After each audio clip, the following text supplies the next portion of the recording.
V 12 mestih Brazilije bo čez dober mesec svetovno prvenstvo v nogometu, zato zdaj v tej največji južnoameriški državi gradijo nogometna igrišča. A vsa še niso nared, še večja težava pa je, da zaradi priprav na športno tekmovanje trpijo tamkajšnji prebivalci.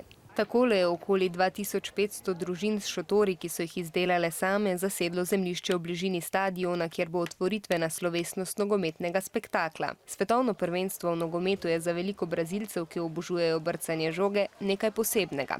A revnim prebivalcem, ki živijo v najetih stanovanjih, dogodek povzroča veliko težav.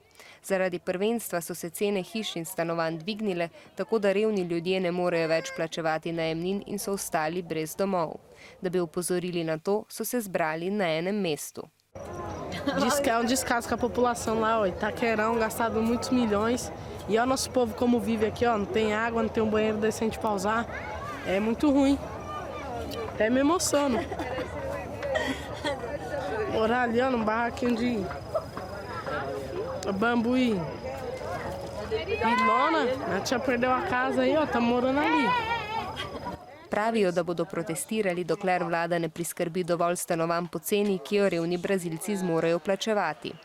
Zaradi svetovnega nogometnega prvenstva je jesnih tudi veliko drugih državljanov. Moti jih, da država zapravlja denar za športne prireditve in menijo, da bi ga bilo bolje porabiti za šolstvo in zdravstvo. Čeprav Brazilija namenja veliko denarja za priprave na to športno prireditev in za gradnjo nogometnih igrišč in drugih objektov, stadion v São Paulo, kjer naj bi bila prva tekma prvenstva, na njej se bosta pomerili Brazilija in Hrvaška, še vedno ni dokončan.